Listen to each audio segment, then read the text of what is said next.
Hi hello అండి. ఎలా ఉన్నారు? నేనైతే చాలా చాలా బాగున్నాను. మీరందరూ కూడా బాగుండాలని మనస్ఫూర్తిగా కోరుకుంటున్నాను. సుగుణ వంటింటికి స్వాగతం. చల్లచల్లగా వర్షం పడుతూ ఉంటే వేడి వేడిగా పులి పొంగనాలు, ఉల్లి కారంతో అలాగే శనగపప్పు చట్నీతో తింటూ ఉంటే ఆహా అనాల్సిందే. మరి ఈ పులి బొంగరాలు ఏ విధంగా తయారు చేసుకోవాలో చూసేద్దామా? Welcome back to my channel.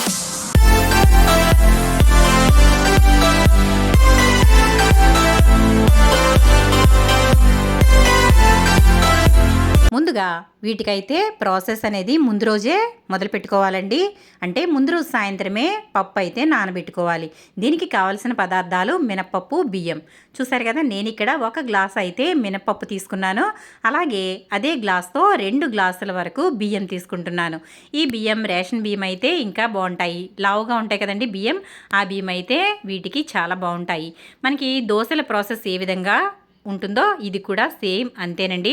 కాకపోతే దీంట్లో కొంచెం పచ్చిశనగపప్పు అయితే వేసుకుంటే టేస్ట్ అనేది చాలా చాలా బాగుంటుంది. 1కి 2 అయితే నేను వేశాను. ఇదిగోండి ఇక్కడ 2 స్పూన్లు అయితే పచ్చిశనగపప్పు వేసుకుంటున్నాను. వీటన్నిటిని చక్కగా శుభ్రంగా కడిగేసి ఇది బాగా నానబెట్టేసుకోవాలి. అంటే ముందు రోజు మధ్యాహ్నం కానీ లేదా ఉదయం కానీ వీటిని శుభ్రంగా కడిగేసి నానబెట్టుకుని సాయంత్రం అయితే దీనిని మిక్సీ పట్టుకోవాలి.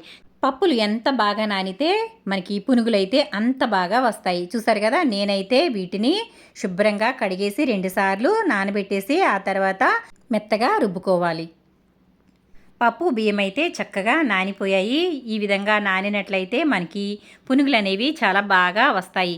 చూసారు కదా, ఇదిగోండి పచ్చిశనగపప్పు కూడా చక్కగా నానిపోయింది. ఆ తర్వాత మళ్ళీ ఒకసారి అయితే శుభ్రంగా కడిగేసుకోవాలి. ఇదిగోండి పచ్చిశనగపప్పు మీకు చూపిస్తున్నాను చూడండి, ఇక్కడ చక్కగా నానిపోయింది. ఈ విధంగా నానబెట్టుకుంటే చాలా బాగుంటాయి. మీకు ఒకవేళ టైం లేకపోతే 2 గంటల ముందు కూడా నానబెట్టుకోవచ్చు. మనం పొట్టు మినపప్పు తీసుకోవట్లేదు కాబట్టి ఇక్కడ గుళ్ళు మినపప్పు తీసుకుంటున్నాం కాబట్టి ఇది 2 గంటల ముందు నానబెట్టుకున్నా చక్కగా నానిపోతాయి. ఒకవేళ పొట్టు మినపప్పు అయితే కాస్త నానడానికి టైం పడుతుంది. ఏది వేసుకున్నా కూడా టేస్ట్ అనేది బాగుంటుందండి. ఇక్కడ నేను నీళ్ళు అయితే తీసేసి మిక్సీ జార్లో ఈ బియ్యము, మినపప్పు, ఈ మిశ్రమం అంతా కూడా వేసేస్తున్నాను. ఇదంతా కూడా నేను ఒకే దాంట్లో వేసేసాను. అంటే మనం 1 గ్లాసు మినపప్పు, 2 గ్లాసులు బియ్యం తీసుకున్నాం కాబట్టి ఇదంతా కూడా పెద్ద జార్లో వేస్తున్నాను, సరిపోతుందండి. దీంట్లో ఒక చిన్న గ్లాస్ అయితే వాటర్ పోసుకోవాలి. ఎక్కువ జోరుగా ఉండకూడదండి, పిండి అయితే గట్టిగా ఉండాలి. అప్పుడే మనకి పునుగులు అనేవి నూనె పీల్చుకోకుండా చక్కగా వస్తాయి. చూసారు కదా, నేనైతే ఇక్కడ మిక్సీ పట్టేస్తున్నాను. ఆ తర్వాత మీకు ఏ విధంగా ఉందో చూపిస్తున్నాను చూడండి. ఇదిగోండి ఈ విధంగా పిండిని తీసుకుని ఇలా చెక్ చేసుకుంటే చక్కగా మెత్తగా ఉండాలండి, కాటుకలాగా. అప్పుడే మనకి పునుగులు అనేవి బాగుంటాయి. రవ్వలా ఉన్నట్లయితే అవి అంత టేస్టీగా ఉండవు. రవ్వ రవ్వలాగా ఉండి అసలు టేస్ట్ అయితే బాగోదు. ఇలా పిండిని గట్టిగా రుబ్బేసుకుని ఒక బాక్స్లోకి అయితే తీసి పెట్టేస్తున్నానండి. చూసారు కదా, ఇలా పిండి అయితే గట్టిగా ఉండాలి. ఎందుకంటే మనం ఈ పిండిలో ఇంకా ఏమీ కలుపుకోవాల్సిన అవసరం లేదండి. డైరెక్ట్గా ఇదే పిండితో పునుగులు అయితే వేసుకుంటాం కాబట్టి పిండి కొంచెం గట్టిగానే ఉండాలి. అంటే మనకి గారెల పిండిలాగా ఉండాలండి. అప్పుడే ఈ పునుగులు అనేవి చాలా బాగా వస్తాయి. అప్పటికప్పుడు వేసుకుంటే పునుగులు అనేవి అంత బాగోవు, గట్టిగా వస్తాయి. కాబట్టి దీనిని బాగా పులియబెట్టాలి. అలా పులుస్తుంది కాబట్టి వీటిని పులిబొంగరాలని అంటారండి. చూసారు కదా, పిండి అయితే ఈ విధంగా చక్కగా రుబ్బేసి మూత అయితే పెట్టేశాను. తర్వాత రేపు సాయంత్రం అయితే వీటిని పునుగులు వేసుకుందాం. అప్పుడు మనకి పిండి పులిసి చాలా బాగుంటాయి. చూసారు కదా, ఇది మర్నాడు సాయంత్రం అండి. పిండి ఎంత బాగా పొంగిందో చూసారు కదా. ఈ విధంగా పిండి అయితే చక్కగా పొంగితే మనకి తినేటప్పుడు పుల్లపుల్లగా చాలా టేస్ట్ అయితే బాగుంటుంది. ఇప్పుడు ఇందులో 1 అర స్పూన్ వరకు జీలకర్ర వేస్తున్నాను. అలాగే ఇందులో రుచికి సరిపడా సాల్ట్ అయితే వేసుకోవాలండి. నేనైతే ఇక్కడ 1 స్పూన్ సాల్ట్ వేస్తున్నాను. చూసారు కదా, ఇలా సాల్ట్ అయితే వేసుకోవాలి. ఆ తర్వాత సన్నగా కట్ చేసుకున్న ఒక పెద్ద ఉల్లిపాయ ముక్కలు అయితే వేసుకోవాలి. ఇన్ని ఉల్లిపాయ ముక్కలు అయితే మనకి ఇది చాలా బాగుంటాయండి పునుగులు అనేవి. ఆ తర్వాత పచ్చిమిర్చి అయితే ఒక 4 పచ్చిమిర్చిని సన్నగా కట్ చేసి వేసుకుంటున్నాను. అలాగే 2 రెమ్మల కరివేపాకుని సన్నగా చాప్ చేసి వేస్తున్నాను. మీకు కారం ఎక్కువ కావాలనుకుంటే ఇంకొక 2 పచ్చిమిర్చి ఎక్స్ట్రా కూడా వేసుకోవచ్చండి. ఇప్పుడు వీటన్నిటిని చక్కగా బాగా కలిపేసుకోవాలి. ఉల్లిపాయలు అలాగే పిండిలో కలిసిపోయేలాగా చక్కగా కలిపేసుకుంటే మన పిండి అనేది రెడీ అయిపోయినట్లే. చూసారు కదా, ఈవినింగ్ స్నాక్స్ కోసం బయటికి ఎక్కడికి వెళ్ళాల్సిన అవసరం లేదండి. ఇంట్లోనే టేస్టీగా ఈ విధంగా పునుగులు అయితే తయారు చేసుకోవచ్చు. పులుపు ఇష్టపడే వాళ్ళు ఈ విధంగా 2వ రోజు సాయంత్రం అయితే వేసుకోండి. ఒకవేళ మీకు మంచిగా టేస్టీగా కమ్మగా రావాలనుకుంటే, పులుపు ఇష్టం లేదు అనుకుంటే గనక ముందు రోజు సాయంత్రం పప్పు నానబెట్టుకుని రుబ్బుకుని మార్నింగ్ కూడా వేసుకోవచ్చు. లేదంటే గనక మార్నింగ్ రుబ్బుకుని సాయంత్రం వేసుకోవచ్చు. చూసారు కదా, నాకైతే కొంచెం పుల్లగా కావాలి కాబట్టి నేను ముందు రోజు సాయంత్రం వేశాను. ఈరోజు సాయంత్రం అయితే పునుగులు వేస్తున్నాను. ఈ విధంగా పిండి అయితే మనకి ఉండాలి. చూసారు కదా, మనం పిండిని తీసి పట్టుకున్నప్పుడు అది అస్సలు పక్కకి జారకూడదండి. అట్లా అయితే పిండి అనేది మనకి పర్ఫెక్ట్గా ఉన్నట్లు. ఏమాత్రం పిండి లూజ్ అయినా కూడా పునుగులు అనేవి నూనె పీల్చేసుకుని మొత్తం ఆయిలీగా అయిపోతాయి. ఈ విధంగా కలుపుకోవడం వల్ల అస్సలు నూనె పీల్చుకోదండి, చాలా బాగుంటాయి. ఇంకా కలిపేసి పెట్టేసుకున్నాం కదా, ఇప్పుడైతే పునుగులు అయితే వేసేసుకుందాం. స్టవ్ మీద బాండి పెట్టి నూనె అయితే పెట్టేసుకున్నాను. ఈ నూనె కాగిందో లేదో చూద్దాము.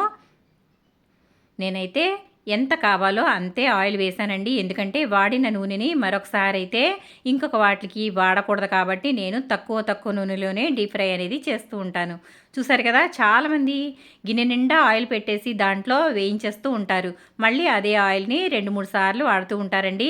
అలా అస్సలు మంచిది కాదు. ఒకసారి వాడిన నూనె తప్పదనుకుంటే ఇంకొకసారి వాడుకోవచ్చు, కానీ మరీ ఎక్కువ సార్లు అయితే వాడుకోకూడదండి. అది అంత ఆరోగ్యానికి మంచిది కాదు. కాబట్టి నూనె తక్కువలోనే వేసుకుని డీప్ ఫ్రైలు చేసుకుంటే మనకి ఆయిల్ అనేది వేస్ట్ అవ్వకుండా ఉంటుంది. ఇప్పుడు నూనె అయితే వేడైంది. ఆ తర్వాత కొంచెం పిండి తీసుకుని ఈ విధంగా ఒకసారి వేసుకోవాలి. నూనె వేడెక్కిందో లేదో తెలుస్తుంది. నూనె వేడెక్కింది లేనిది ఏ విధంగా తెలుస్తుందంటే, మనం వేసాం కదండి, చిన్న పిండి ముద్ద వేసాం కదా, ఇది మనకి పైకి లెగకుండా అలాగే ఉంటే గనక నూనె కాగనట్లు. నూనె బాగా కాగితే గనక మనం పిండి వేసిన వెంటనే అది పైకైతే తేలుతుంది. అప్పుడు నూనె బాగా కాగినట్లు. చూసారు కదా, ఇక్కడ నాకు నూనె మీడియంగా అయితే కాగిందండి. ఇదిగోండి, ఇదైతే ఇప్పుడు పక్కకి తీసేసి పునుగులైతే వేసేసుకుందాము. చాలా టేస్టీగా ఉంటాయండి. దీంట్లోకి నెల్లూరి ఉల్లికారం వేసుకుని తింటే ఆహా అనాల్సిందేనండి. చాలా చాలా బాగుంటాయి. ఆ తర్వాత ఇదిగోండి, నూనె కాగిపోయింది కదా, కొంచెంగా పిండి ముద్దలు తీసుకుని ఇలా అయితే వేసుకోవాలి. చూసారు కదండి, వేయగానే పిండి అయితే చక్కగా రౌండ్గా తిరుగుతుంది. చూసారు కదా, మనకి ఆయిల్ అయితే చక్కగా కాగిపోయింది. వీటిని మంచి రంగు వచ్చే వరకు వేయించుకుని తీసుకుంటే సరిపోతుంది. మన వేడి వేడి పులిబొంగరాలు రెడీ అయిపోయినట్లే. చూసారు కదండి, ఇదిగోండి మంచి కలర్ అయితే వస్తాయి. ఇవి మనం మినపప్పు అలాగే ఇందులో పచ్చిశనగపప్పు కూడా వేసాం కదా. ఇదిగోండి, నేనైతే ఒక వాయి వేసేసాను. అది తీసిన తర్వాత ఇంకొక వాయి అయితే వేసుకుంటున్నాను. ఇదే మాదిరిగా అన్నీ కూడా వేసుకుంటే టేస్టీ పులిబొంగరాలు అయితే రెడీ అయిపోయినట్లే. మినప పునుగులని కూడా అంటారండి వీటిని. చాలా బాగుంటాయి. నెల్లూరు ఫేమస్.